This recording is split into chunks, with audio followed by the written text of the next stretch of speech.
Olá, muito bom dia. Olá, bom dia. A Polícia Federal faz a segunda operação esta semana contra o braço financeiro de uma das principais facções criminosas do país. Os policiais cumprem mais de 50 mandados de prisão em 4 estados. A reforma da Previdência começa a tramitar no Senado e a expectativa é que a aprovação seja rápida. A equipe econômica trabalha agora na reforma tributária e deve propor mudanças no imposto de renda, como o fim das deduções para a pessoa física. A gente mostra a novidade que pode trazer mais direitos para motoristas de aplicativo.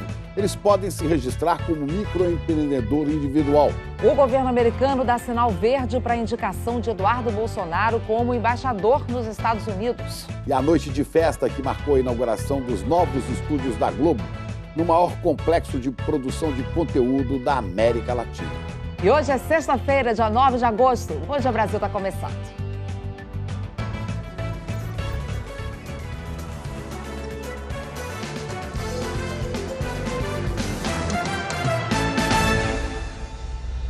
O Bom Dia Brasil começa falando de uma operação contra o crime organizado que está acontecendo agora de manhã. A Polícia Federal está nas ruas em 4 estados para desarticular o braço financeiro de uma das maiores facções criminosas do país. Olha, Ana, a principal frente de investigação está em Minas Gerais. Então vamos para lá, porque segundo a polícia, só nos últimos 9 meses, essa organização criminosa movimentou mais de 7 milhões de reais. Bom dia, Mara. Bom dia, Chico. Bom dia, Ana. Essa operação foi batizada de Caixa Forte e está acontecendo ao mesmo tempo aqui em Minas, no Mato Grosso do Sul, no Paraná e também em São Paulo. Olha, a Liliana Junger está na sede da Polícia Federal aqui em Belo Horizonte. É com ela que a gente conversa agora. Liliana.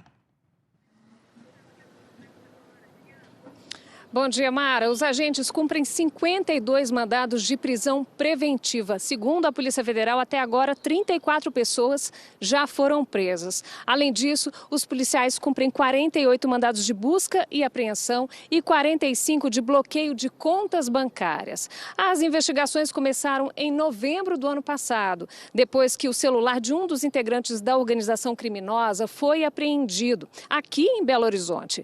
Analisando a troca de mensagens, os policiais identificaram um dos principais chefes do esquema, que está preso no Paraná. Da cadeia, ele controlava a movimentação financeira do grupo. Essa operação de hoje é um desdobramento da Operação Cravada, que o Bom Dia Brasil mostrou no início da semana. É mais um esforço da polícia para desestruturar a operação financeira da quadrilha. O dinheiro, fruto do tráfico de drogas, era lavado por meio de laranjas que abriam contas bancárias e faziam pequenas transferências entre elas para não chamar a atenção do COAF. Mara. Obrigada, Liliana Junger, trazendo ao vivo as últimas informações aí sobre a Operação Caixa Forte. E além do suspeito de comandar o esquema, outros 5 alvos já estavam presos antes da operação ser deflagrada. Chico, Ana. Obrigado, Mara. E um casal foi preso na noite de ontem transportando 70 quilos de explosivos no interior de São Paulo. Rodrigo, bom dia. O material seria usado em outros crimes, é? Sem dúvida, né? Imagina. Bom dia para você, Chico, para Ana, bom dia a todos, viu? Suspeita é que esses explosivos seriam usados aí em ataques a agências bancárias e carros fortes. Segundo a polícia, as 70 bananas de explosivos têm o poder aí de destruir centenas de caixas eletrônicos, viu? O material era transportado em uma picape por Carlos Eduardo Pereira de Souza e Simone Helena Caminada. Eles foram detidos por roubo e associação criminosa. A mulher já era procurada por envolvimento nesse mesmo tipo de crime. Outras 2 pessoas conseguiram fugir. A polícia de São Paulo tenta identificar vítimas de uma mulher que aplicava o golpe do Boa Noite Cinderela em casas noturnas de luxo, viu? 5 homens já prestaram queixa, eles perderam mais de 30 mil reais. Amanda Verônica Teixeira de Souza, ela aparece nessas imagens numa casa noturna, se aproximando aí de um homem. Enquanto as vítimas estavam distraídas, a Amanda colocava remédio para dormir na bebida deles. Ela saía com esses rapazes, né, eles dopados, e acabava descobrindo a senha bancária do pessoal. A Amanda foi presa em casa, aqui em São Paulo, e com ela foram apreendidos remédios para dormir e 3 máquinas usadas para fazer operações de débito e crédito com os cartões das vítimas. Vai vendo só. E aí, mudando de assunto, a Justiça de São Paulo determinou o arquivamento da investigação sobre Neymar, no caso em que Nájila Trindade Mendes de Souza acusou o jogador de estupro. A Polícia Civil já tinha concluído o inquérito e decidido não indiciar o jogador. O Ministério Público Paulista pediu o arquivamento, afirmou não haver provas suficientes do que foi alegado pela modelo. A juíza Ana Paula Gomes Galvão Vieira de Moraes aceitou o pedido das promotoras e mandou arquivar o processo. A decisão da polícia de não indiciar o jogador também foi por falta de provas. A polícia do Rio ainda investiga o fato de Neymar ter divulgado imagens íntimas de Nájila. A polícia de São Paulo apura se houve um furto no apartamento dela e um terceiro inquérito está em andamento. O pai de Neymar acusa Nájila Trindade de denunciação caluniosa e extorsão. Chico e Ana. Ok, Rodrigo, até já. Até já. E a polícia está investigando um roubo de fios e cabos de energia dentro da Universidade de Campinas, em São Paulo. E esse crime, inclusive, já prejudicou pesquisas importantes na área da saúde. A fiação ficava dentro dessas caixas subterrâneas e alimentava, inclusive, os geradores de energia do Núcleo de Pesquisas da Faculdade de Ciências Médicas. Quase 1 quilômetro de cabos entre fios de alumínio e de cobre foram furtados. A suspeita é que os bandidos tenham cortado o alambrado para entrar no campus. A falta de energia desligou equipamentos importantes do laboratório de bioenergética, como os freezers, que precisam ficar a 80 graus negativos para manter amostras de pesquisas. Mais de 15 anos de estudo perdidos. Infelizmente, há pesquisas que podem nunca chegar a uma conclusão adequada, porque eventualmente algumas amostras de pacientes que foram doadas, nós não temos como recuperá-las. E esse não foi o único setor prejudicado. Aqui ficavam os animais usados nas pesquisas de doenças como obesidade e até o diabetes. Todos precisavam ficar em condições e temperaturas muito específicas. Só que com a falta de energia, muitos morreram. E os que sobreviveram, talvez já não possam mais ser usados nos estudos. Os animais eram a parte principal dos experimentos da pesquisa de doutorado do Pedro. São animais que têm um hábito noturno. Como houve a interrupção da energia, houve uma quebra desse ciclo. Cerca de 40 pesquisadores e professores foram prejudicados de alguma forma. A Unicamp ainda calcula o tamanho do prejuízo. Porque vai ter que ser tudo começado de novo e, eventualmente, com verbas que nem existem mais. E agora a gente fala de um acidente terrível no Rio. As equipes estão trabalhando há mais de 12 horas para retirar dos escombros de um viaduto que desabou em cima de um caminhão aqui no Rio de Janeiro. O motorista e o auxiliar dele morreram esmagados na hora.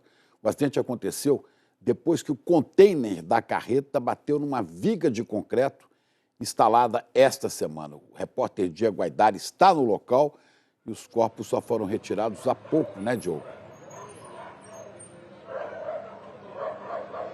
Isso mesmo, Chico. Ana Paula, bom dia a todos. O motorista era o ADI dos Anjos, tinha 62 anos, e o auxiliar dele, David Sanji da Costa, de 29 anos. Os corpos foram retirados agora há pouco. As equipes nesse momento estão se concentrando aqui na limpeza. Agora há pouco foi retirado o caminhão. Dá uma olhada na imagem, o estado em que ficou a cabine. A viga de concreto tinha 55 toneladas, tinha sido instalada havia poucos dias. Ontem à noite, o caminhão que transportava um container bateu nessa viga. O motorista deu ré e a viga desabou sobre a cabine. A prefeitura diz que a viga atendia a altura mínima exigida na região de 4,80 metros e que o caminhão é mais alto que o permitido. Mas testemunhas dizem que a viga estava muito baixa. O genro do motorista disse que ele era experiente e reclamou da falta de sinalização. Mais de 40 anos ele é carreteiro. E trabalhou a vida toda, nunca se envolveu no acidente. Só que agora instalaram essas vigas aí, que há pouco tempo, muito mais baixo, a altura muito mais baixa que o viaduto normal, e não sinalizaram. Cadê a sinalização? Ao longo da via, no viaduto, não tem sinalização.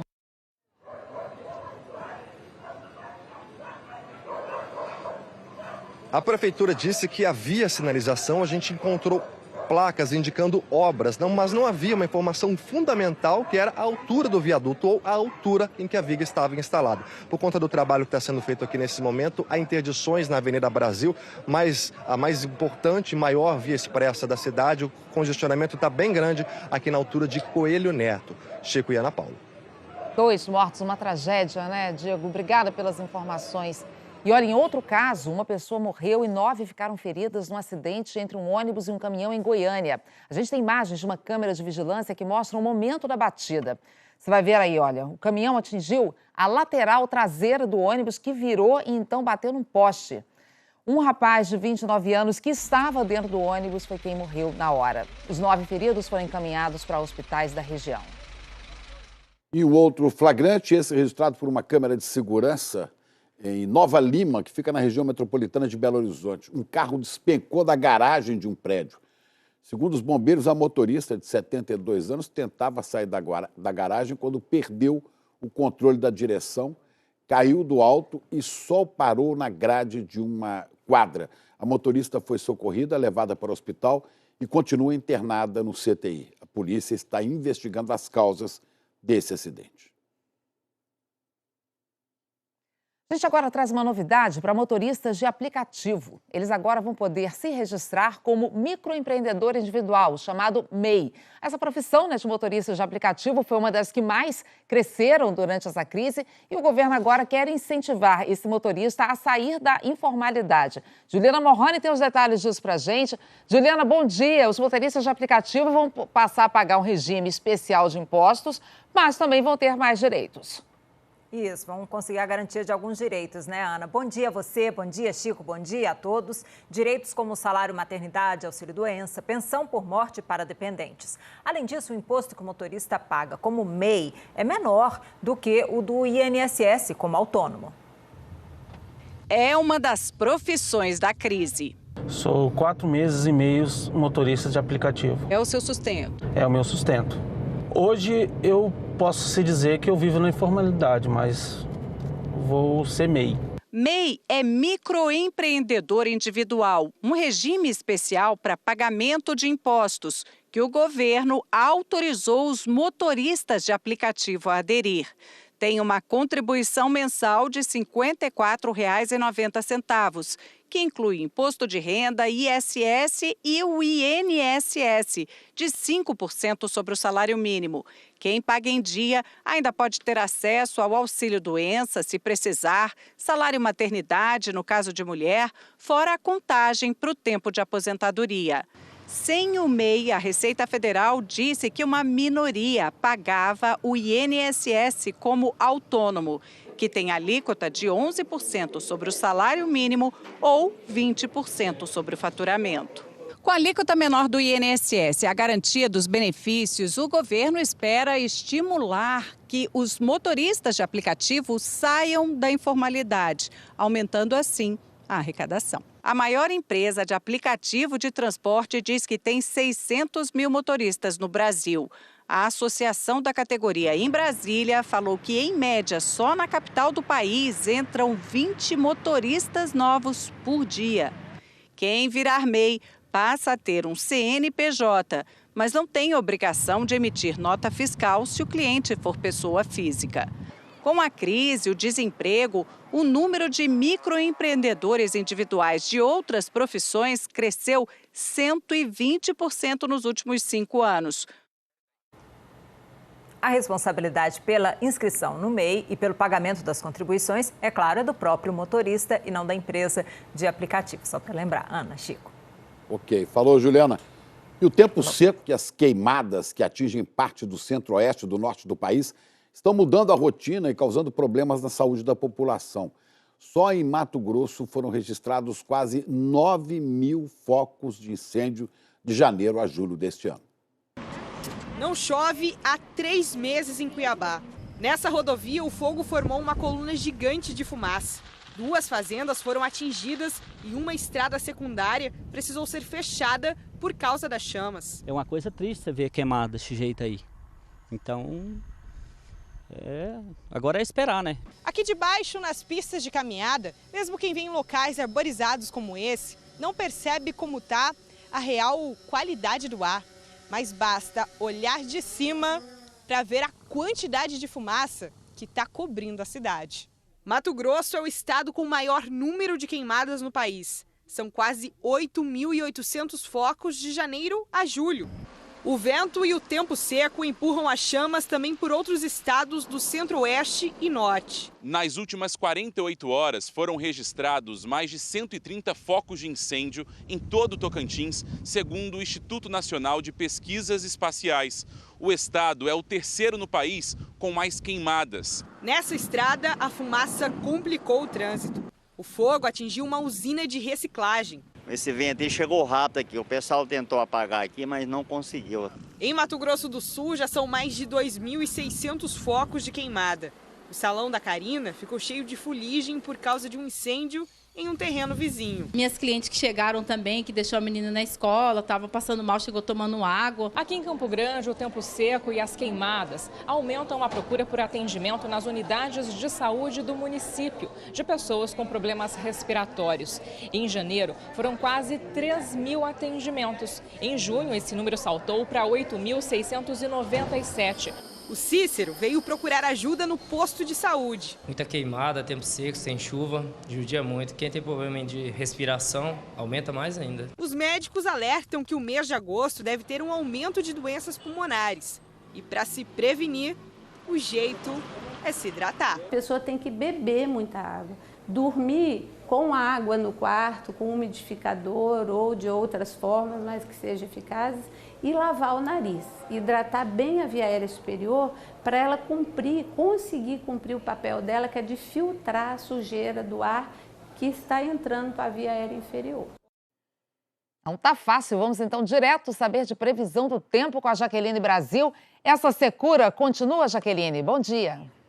Oi, Ana. Bom dia para você, para o Chico e bom dia para todos. Continua assim e principalmente em parte do norte e do centro-oeste, como a gente viu agora na reportagem. E com esse ar seco e temperaturas altas, acima dos 30 graus, não tem jeito. O risco de queimadas aumenta mesmo. E hoje, em toda essa área aqui, em vermelho, a chance de aparecer um foco de incêndio é bem grande, atingindo até o sudeste, como Minas Gerais. Em Belo Horizonte, temos imagens ao vivo, não temos mais, mas dê uma olhadinha lá agora, a Serra do Curral, nesse período de seca aí, mais ou menos dois meses sem chuva, agora sim temos imagens ao vivo, ela entrou para a lista aí de focos de queimadas. E hoje, mais uma vez, em Minas Gerais, o dia vai ficar seco aí com máxima de 27 graus. Agora, onde pode chover em Minas Gerais? No Vale do Jequitinhonha, no Espírito Santo, no norte do estado. Já aqui em São Paulo e no Rio de Janeiro, vai ser aquele dia de sol e já vou respondendo. Vai dar praia assim no fim de semana, viu? Aqui no Sudeste e também no Nordeste, nesse trecho aqui de Sergipe até Rio Grande do Norte, subindo até o Maranhão. É uma chuva bem localizada.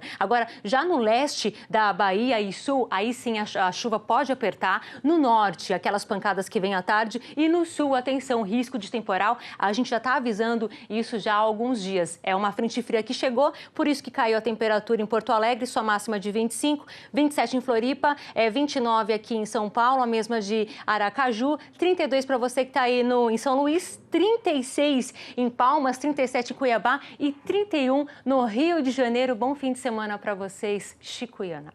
Com calor. Obrigado, Jaqueline.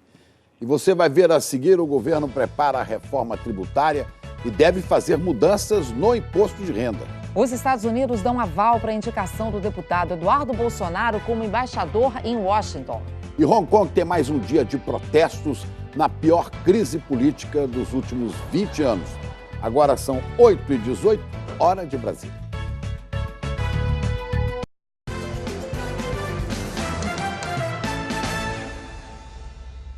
Começou a segunda etapa da reforma da Previdência, agora no Senado, e a previsão é que os senadores levem 2 meses no máximo para aprovar o texto. Vamos falar com a Juliana Morrone sobre isso, né, Juliana?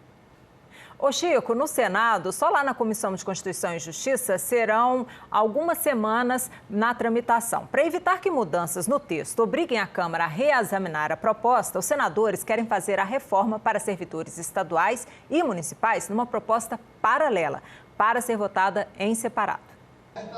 A reforma da Previdência já começou a tramitar no Senado. O relator Tasso Gereissati, do PSDB, diz que os senadores têm consciência da importância do assunto que vão analisar. A economia brasileira, os empregos no Brasil, a vida de milhões de pessoas dependem desta reforma, que exige, sem dúvida nenhuma, para alguns, ou para a grande maioria, sacrifícios, e para outros, retiradas de privilégios.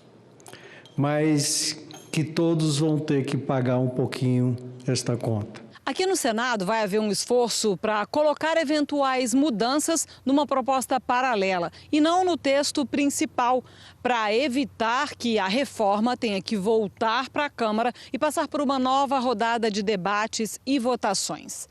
Essa proposta paralela deve incluir servidores estaduais e municipais na reforma.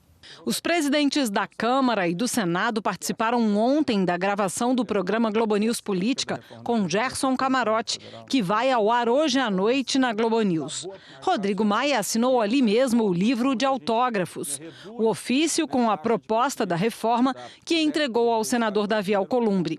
Ao passar o bastão, Maia ficou emocionado. Mas eu aproveitei, Camarote, você tem uma caneta aí? Tem. Eu aproveitei o dia de hoje, nós estamos aqui fazendo o primeiro programa, estreando o seu programa, eu trouxe aqui a reforma da Previdência.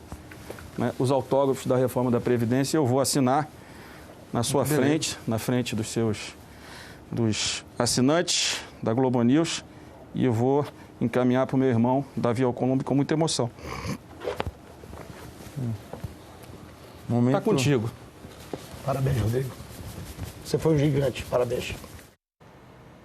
E o governo está preparando o anúncio de uma proposta de reforma tributária para a semana que vem. E ela deve ter 3 grandes eixos. Um imposto federal sobre valor agregado, que vai taxa consumo e serviços. Uma reforma do imposto de renda, que reduziria a alíquota para empresas e tributar lucros e dividendos para a pessoa física. Novas faixas de alíquota do imposto de renda, com o fim das deduções com saúde e educação, por exemplo. O outro eixo é composto por desoneração da folha de pagamentos em todos os setores da economia. E para compensar, seria criada uma contribuição sobre pagamentos e movimentações financeiras, semelhante à antiga CPMF. A proposta ainda está sendo finalizada e deve ser anunciada pelo ministro Paulo Guedes na semana que vem. Ana e Chico. Ok. Obrigada, Juliana. São 2 reformas importantes que mexem com a vida de todos nós, tanto a previdenciária quanto a tributária. Então vamos seguir falando nesse assunto mais lá em Brasília com o Gerson Camarote. Camarote, bom dia. Primeiro, na Câmara temos já a mudança de foco, né? Sai a reforma da Previdência e já entra a reforma tributária.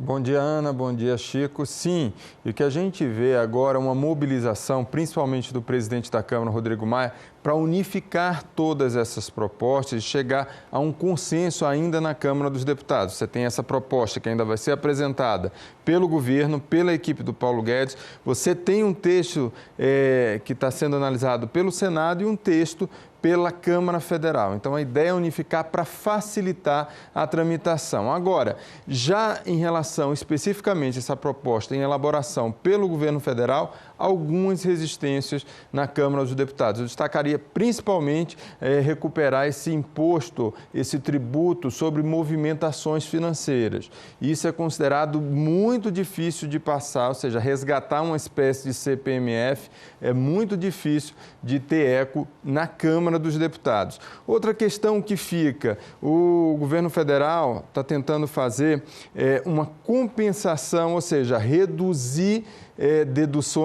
acabar com deduções de educação, saúde, e aí com isso algo que tem uma boa aceitação seria justamente a possibilidade, Ana, Chico, de você conseguir com essas deduções algo que historicamente todas as equipes econômicas faziam, não reajustar pela inflação a tabela do imposto de renda. Isso acontece há mais de 20 anos.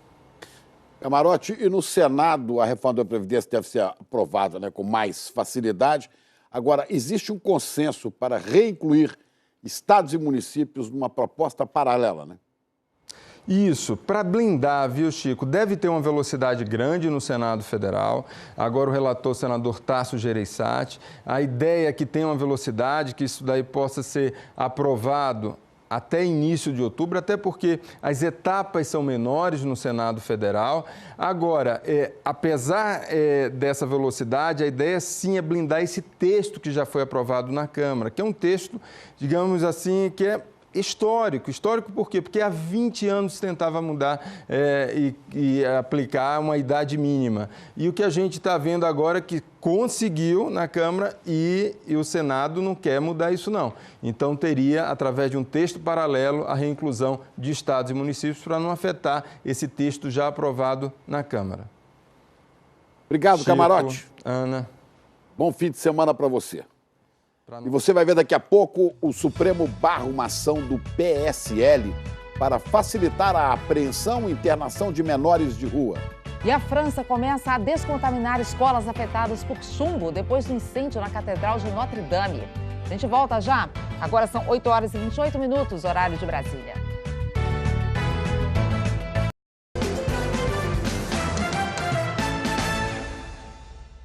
Estamos de volta. O Supremo Tribunal Federal rejeitou uma ação do PSL que pretendia flexibilizar a aplicação do Estatuto da Criança e do Adolescente. Juliana Morrone vai explicar isso melhor para a gente, né, Juliana? O partido do presidente Bolsonaro pedia a derrubada de artigos do Estatuto para apreender menores de idade. Ana, e com a decisão unânime do Supremo, continua válida a regra do Estatuto da Criança e do Adolescente, que prevê que se um menor estiver andando sozinho pela rua, o procedimento exige a comunicação ao Conselho Tutelar para que a família seja avisada. Pelo pedido do PSL, a polícia poderia levá-lo para a delegacia para prestar esclarecimentos. Também continua valendo a regra do Estatuto da Criança e do Adolescente de que menores apenas serão internados se cometerem crimes com grave ameaça ou violência. O PSL queria que fosse permitida a internação no caso de qualquer crime, como furto, por exemplo. Os ministros entenderam que flexibilizar o Estatuto agravaria os prejuízos sociais a crianças e adolescentes em condição de rua. Não é recrudescer o sentido punitivo da legislação com prisões para averiguação e outras distorções que tradicionalmente se praticavam que poderá contribuir para esse problema. Eu acho que para esse problema existe uma solução que não é simples, mas ela é definitiva, que é um compromisso com a educação no primeiro momento da vida. O ministro da Justiça, Sérgio Moro, declarou oficialmente ao ministro Luiz Fux, do Supremo Tribunal Federal, que não orientou ou determinou a destruição do material de autoridades obtido por hackers. No documento, Moro afirmou que houve um mal-entendido por parte de uma das vítimas e que somente uma decisão judicial poderia levar à destruição do conteúdo. O PDT apresentou uma ação no Supremo Tribunal Federal contra a destruição. Há uma semana, o ministro Fux pediu esclarecimentos e determinou que todo o material seja preservado até uma decisão final do Supremo. Ana, Chico. Obrigado, Juliana. E no Recife, um dos projetos apoiados este ano pelo Criança Esperança ajuda meninos e meninas que vivem em situação de risco a ter educação e sonhar com um futuro melhor. Eles são filhos de moradores de comunidades pobres. Alguns vivem em palafitas, casas de madeira construídas em cima do rio Capibaribe, que atravessa a área central do Recife. Enquanto os pais enfrentam a vida difícil lá fora, 97 meninos e meninas de 4 a 10 anos são acolhidos aqui, no Instituto Nossa Senhora de Fátima. Elas vêm para cá já pela manhã, então já ficam aqui o dia inteiro, né? De manhã o ensino regular, já emendam no nosso espaço institucional com a atividade de contraturno escolar, prevenindo também o trabalho infantil e fazendo com que os pais possam se organizar. Aqui se ensina brincando. Essa maçã tá linda. E essa aqui não dá vontade de comer não. Vixe, Maria, chegou, eu tô com dor de barriga. Wilton, de 9 anos, não gosta de ouvir gritos e palavras feias.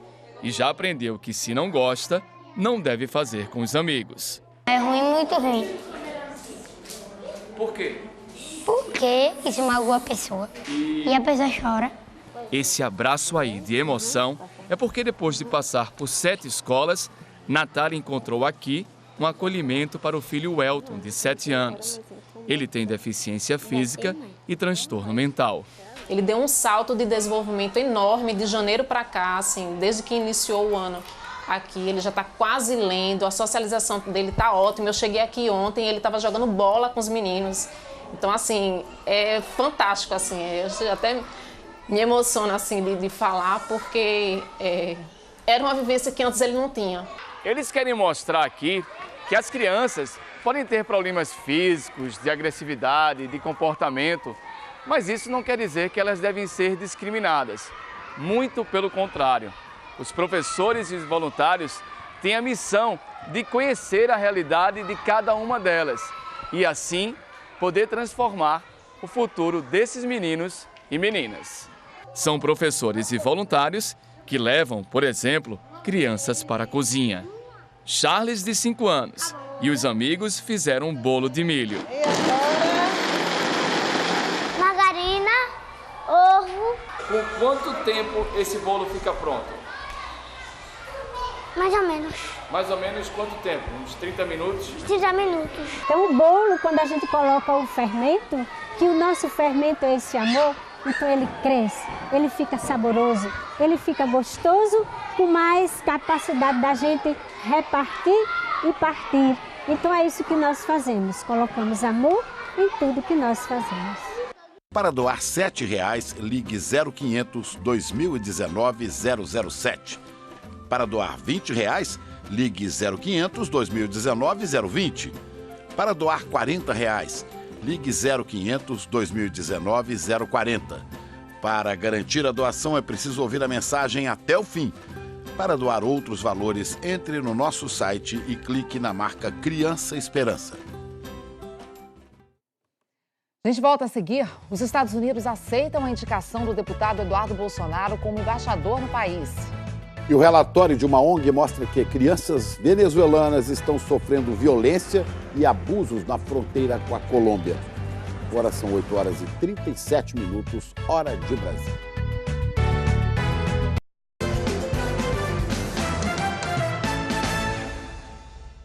O governo dos Estados Unidos deu o sinal verde para a indicação de Eduardo Bolsonaro para a Embaixada do Brasil em Washington. E Juliano, Itamaraty já recebeu oficialmente essa comunicação? Sim, Ana, ontem à noite. Agora a mensagem do governo americano será entregue pelo Itamaraty ao Palácio do Planalto, que então vai encaminhar para o Congresso para a sabatina no Senado. O sinal verde dos Estados Unidos não foi uma surpresa, até porque recentemente o presidente dos Estados Unidos, Donald Trump, fez elogios a Eduardo Bolsonaro. Foi na Casa Branca. O presidente americano Donald Trump diz ter achado ótima a indicação de Eduardo Bolsonaro, filho do presidente Bolsonaro. A resposta formal do governo americano foi entregue ontem à noite ao Itamaraty. Eduardo Bolsonaro tem 35 anos e é deputado federal pelo PSL de São Paulo. O presidente Bolsonaro vai fazer agora a indicação formal do filho à embaixada. O nome de Eduardo Bolsonaro ainda vai ser submetido à aprovação do Senado. Ele será sabatinado na Comissão de Relações Exteriores. Depois, a indicação dele vai para a votação no plenário. Eduardo Bolsonaro precisa ter o apoio da maioria dos 81 senadores. E ele tem a agenda marcada agora, às 11h30 da manhã, com o ministro de Relações Exteriores, Ernesto Araújo. Ana, Chico. Obrigado, Juliana. E centenas de manifestantes estão reunidos no aeroporto de Hong Kong. O objetivo é chamar a atenção dos turistas para os protestos que vêm ocorrendo há 2 meses no território que é controlado pela China.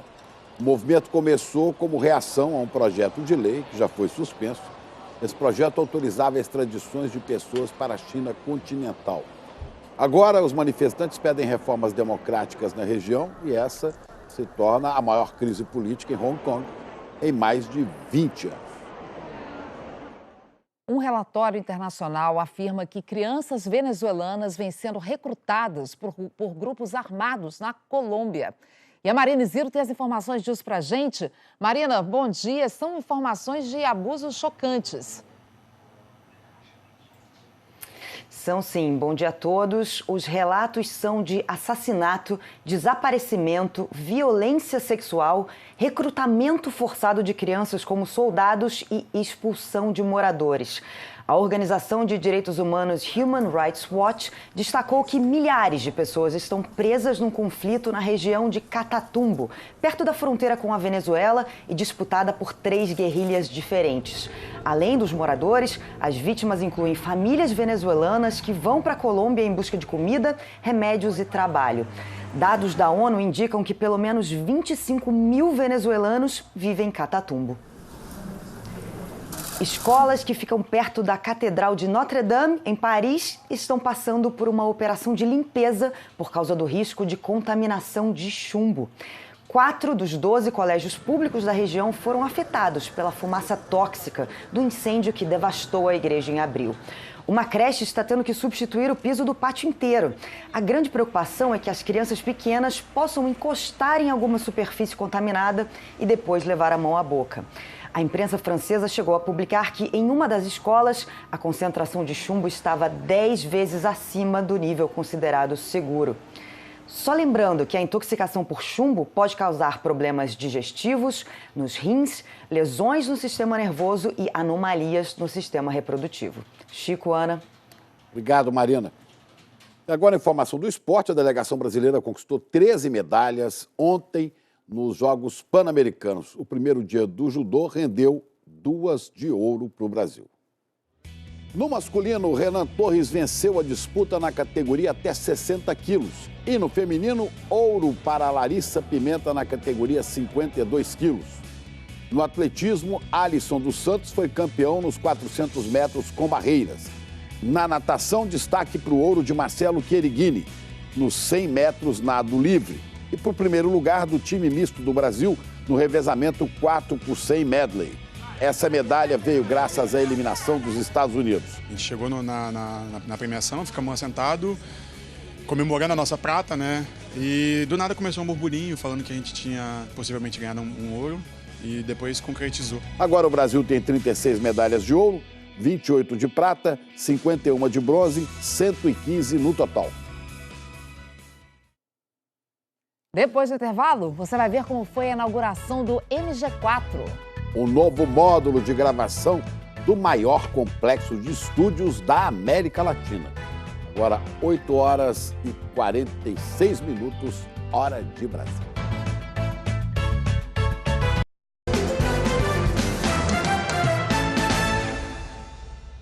O Grupo Globo inaugurou ontem o MG4, o novo módulo de gravação que vai ampliar ainda mais a capacidade de produção do maior complexo de estúdios da América Latina. Muito chique, as histórias agora passam a ser contadas com a ajuda de mais tecnologia. Fernanda Montenegro abriu a noite orgulhosa com o novo espaço que vai transformar sonhos em realidade. Aprendemos que a vida sem a imaginação não basta.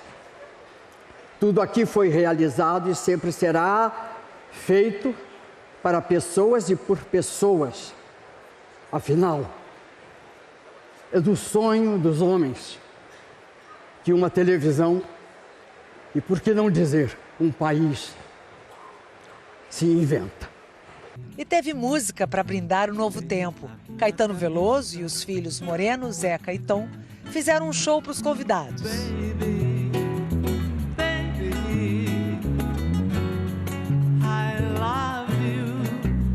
Bom, é muito bom que a gente veja um negócio grande como esse sendo inaugurado, né? Para atividade de criação na televisão. É muito importante porque parece que o ambiente de criação está um pouco desprestigiado no Brasil. E, na verdade, o audiovisual no Brasil é um dos ativos mais vitais que nós temos. Foi uma festa à altura dos estúdios inaugurados. Muito talento junto para comemorar a construção do complexo MG4. A magnitude dessa estrutura deixou muitos por aqui impressionados e cheios de vontade de trabalhar. Quando você imagina a quantidade de produtos que são capazes de sair desses estúdios, você fica completamente atiçada a querer pisar aqui fazendo um grande personagem. Foi um dia inteiro para celebrar a cultura, a indústria criativa. a inovação. Profissionais de destaque em suas áreas apresentaram ideias, projetos de sucesso e discutiram os novos rumos do audiovisual brasileiro. O módulo de gravação 4, o MG4, é o maior complexo de entretenimento da América Latina. São 3 estúdios, cada um com o tamanho de 10 quadras de vôlei. Um mundo de ficção feito de esforço de verdade. A obra de 200 milhões de reais gerou 700 empregos diretos. O gigante levou 1 ano e meio para ser construído. Os irmãos Roberto Irineu, João Roberto e José Roberto Marinho fizeram primeiro uma inauguração simbólica no MG4, que foi revelado quando a maior porta da América do Sul com tratamento acústico se abriu. Uma porta de 10 toneladas. Um show de luzes e som marcou a primeira cena, que continuou num telão. A gente está falando tanto aqui em infinito, infinito, infinito, que esse vídeo não pode acabar assim, não é? De uma hora para outra. Não. E não acaba porque o futuro é infinito. Definitivamente o futuro é infinito e ele começa hoje, agora, com os grandes responsáveis por essa nova página na história da nossa Globo. No discurso, o presidente do Conselho de Administração do Grupo Globo, Roberto Irineu Marinho, falou dos desafios do futuro. Nessa era de transformações que vivemos, não há quem na indústria de mídia não prenda a respiração diante do que vem pela frente. Alguns se amedrontam e ficam paralisados. Outros seguem adiante, mas como se estivessem de olhos fechados. A tradição do Grupo Globo, em toda a sua existência e diante de todas as revoluções que enfrentou, foi sempre outra: acolher o novo com otimismo e coragem, tendo como propulsor a reunião dos melhores talentos, a aposta enfática na qualidade e a atitude de dar os passos com a urgência que a situação requer, mas com a responsabilidade que o desejo de progredir exige. A inauguração desse novo complexo de estúdios é a prova de que meus irmãos e eu, e agora também nossos filhos, honramos essa tradição. Roberto Irineu Marinho também reforçou a confiança no futuro do Brasil. Nunca deixamos de sonhar, nunca deixamos de construir. Não sabemos ao certo a configuração exata que a nossa indústria terá no futuro, mas sabemos que continuaremos a fazer parte dessa indústria e continuaremos a sonhar esse futuro. Porque sabemos o que somos, sabemos o que queremos e nos esforçamos todos os dias para alcançar os nossos objetivos. E fazemos isso em comunhão com nossos colaboradores, sempre os melhores, os mais engajados, os que amam o que fazem e por isso são felizes. Somos felizes. Do empenho de vocês, tenho certeza. Do empenho da família Marinho, tenham certeza. O presidente executivo do Grupo Globo, Jorge Nóbrega, agradeceu a todos que participaram da construção dos novos estúdios. Nós somos pessoas que construímos sonhos que geram experiências emocionantes em outras pessoas. Então, eu queria agradecer muito a todas essas pessoas. As pessoas que fizeram os estúdios, as pessoas que estão na Globo, as pessoas que estão em todas as empresas Globo, porque essas pessoas trabalham com sonho e trabalham com emoção. Então, assim, eu queria fazer uma homenagem às pessoas que fizeram isso aqui, às pessoas que estão fazendo esses sonhos todos os dias e dizer que a vista que a gente tem depende da montanha que a gente sobe. E a Globo não tem medo de altura. Obrigado. E o diretor-geral da Globo, Carlos Henrique Schroeder, destacou as oportunidades criadas pelas novas instalações. Aqui nós faremos o brasileiro se emocionar um pouco mais, sorrir um pouco mais, viajar um pouco mais no universo criado, interpretado, iluminado, dirigido por todos nós. Ficção faz sonhar, ficção faz imaginar, ficção faz evoluir. Amigos e amigas, eu convido vocês a fazer mais, a realizar mais. Porque só realizando e entregando mais emoção para as pessoas, nós estaremos honrando o suor e a dedicação desse grupo que botou isso de pé. Porque só realizando e entregando mais emoção para as pessoas, nós estaremos honrando a confiança e a fé no Brasil e no brasileiro. O futuro como sempre lembramos a cada fim de ano, o futuro já começou. A equipe que estreia o novo estúdio é a da próxima novela das 9, Amor de Mãe, que começa em novembro. Agora, com esse espaço todo, montar e desmontar os cenários de uma novela, por exemplo, não será mais preciso. E o elenco vai ficar de olho nas telas que vão mostrar o cronograma das gravações do dia. Os atores vão receber o texto dos capítulos por aplicativo. Menos scripts em calhamaços de papel e mais sustentabilidade. Nos novos estúdios, tem reuso de água, estação própria de esgoto e iluminação com 100% de lâmpadas LED, que economizam energia. E o teto tem 5.000 metros quadrados de placas solares. A área de estúdios cresceu de 8.000 para 12.500 metros quadrados. Isso vai gerar um aumento de 56% na capacidade de produção de conteúdo. 3.000 horas de entretenimento por ano em séries, novelas, realities, programas de humor e variedades. Conteúdo inédito em todas as plataformas. Tudo isso para dar um passo à frente, para contar histórias, para produzir cultura.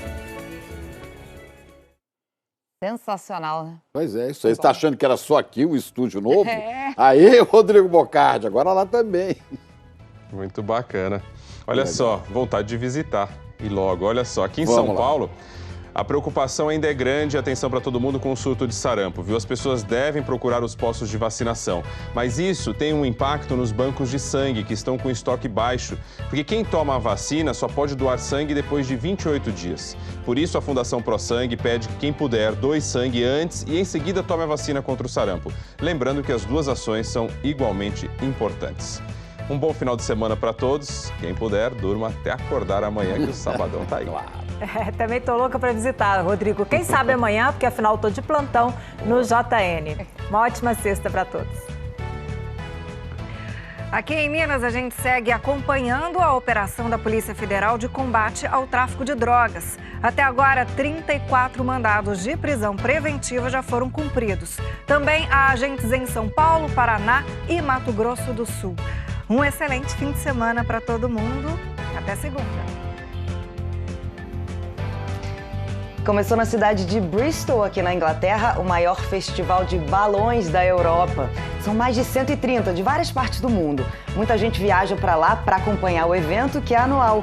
O festival vai até domingo, então os visitantes vão ter várias chances de ver o céu bastante colorido. Ótima sexta-feira para todo mundo. Bacana, Marina. Com isso, a gente vai encerrando, então, o Bom Dia Brasil dessa sexta-feira. Ana Maria Braga, Louro José já chegando aqui com mais você. O que temos para essa sexta, gente? Bom dia. Salve, salve. Bom dia. Bom dia. Bom, vocês acabaram aí de mostrar como é que foi um dia festivo por aqui ontem, né? Foi a inauguração dos novos estúdios. E aí nós ficamos lá até altas horas e nós vamos mostrar como é que o elenco veio em peso e como estava todo mundo muito chique, todo mundo muito bonito. Tem também hoje aqui a estreia do nosso Copia e Cola. É um divertido reality culinário por causa dos perrengues que os cozinheiros enfrentam naquela hora de copiar o prato feito por um chefe. Olha, o prato de hoje, inclusive, é um enigma. Se você olhar aí, ó, você copiaria, né? E aí, de quebra, a gente vai aprendendo como é que a gente faz receitas diferentes como essa aí. Espero que gostem.